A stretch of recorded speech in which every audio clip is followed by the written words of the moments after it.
এই মুসলমানের দেশে, এই শাহজালালের দেশে, শাহপরানের দেশে, ৯৯% মুসলমানের দেশে, ওলি আউলাদের দেশে, এই আলেম ওলামাদের দেশে কি করে বাউল ফাউল সুযোগ পায়, তারা কি করে সাহস পায় যে আমাদের রবের নামে, আমাদের আল্লাহ নামে কটূক্তি করতে? আল্লাহর কথার কোনো গুয়া মাথা আমি কিছুই পাই না। মাথা কোনটা গোয়া কোনটা এটা আমি পাই না। কেন পাই না? এই যে একটা কথা বলছে, আওয়ালুমা খালাকুল্লাহে ইশক, প্রথম সৃষ্টি ইশক। আওয়ালুমা খালাকুল্লাহে মিন নূরি, নূর, প্রথম সৃষ্টি নূর। আওয়ালুমা খালাকুল্লাহে আরশ, প্রথম সৃষ্টি আমার আরশ। দেখেন, আওয়ালুমা খালাকুল্লাহে রূহ, প্রথম সৃষ্টি আমার রূহ। কয়টা হয়েছে? এক মুখ হয়েছে, দুই কথা কয়। হ্যাঁ, মুখ কয় না হুক কয়? এক মুখে দুই কথা কইলে হ্যাঁ মুখ থাকে? হ্যাঁ তো মুখ থাকে না, তো হুক হয়ে যায়। তাল্লা যে কইল প্রথম সৃষ্টি আমার ইশক, প্রথম সৃষ্টি আবার কয় আমার আরশ, প্রথম সৃষ্টি আবার কয় নূর, প্রথম সৃষ্টি আবার কয় রূহ। আল্লাহ এক মুখে যে এত কথা কয়, আল্লাহর মুখ কয়টা? খালি কয়টা না, ওটা মুখ না হুক, এটাও আমার জানা দরকার। বাংলাদেশ এক বাউল শিল্পী, নাম তার আবুল সরকার, আপনারা সকলে শুনেছেন যে আমাদের সৃষ্টিকর্তা আল্লাহ তাআলাকে নিয়ে সে কটূক্তি করেছে, আল্লাহ তাআলা নামে বাজে কথা বলেছে। মুসলমান সহ্য করতে পারে না, ঠিক কিনা?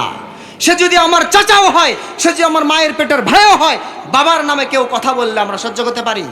মায়ের নামে কথা বললে কেউ সহ্য করতে পারি?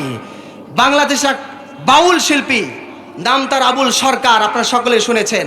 তার একটা পংক্তি, তার একটা কথা বর্তমান ইউটিউবে ভাইরাল হয়ে গেছে, ফেসবুকে ভাইরাল হয়ে গেছে যে আমাদের সৃষ্টিকর্তা আল্লাহ তাআলাকে নিয়ে সে কটূক্তি করেছে, আল্লাহ তাআলা নামে বাজে কথা বলেছে।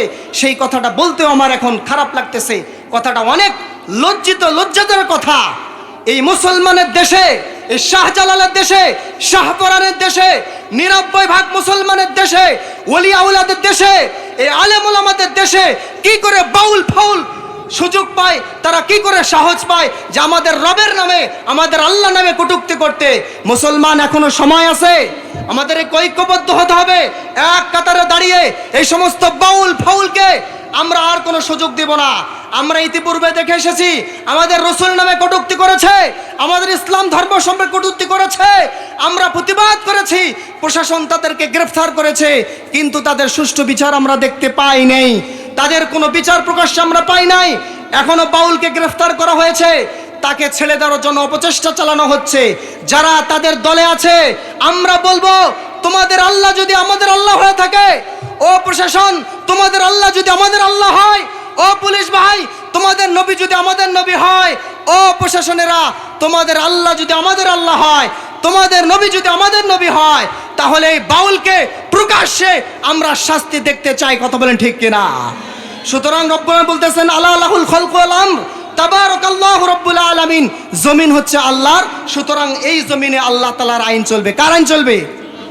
রাজি আছেন তো ইনশাআল্লাহ?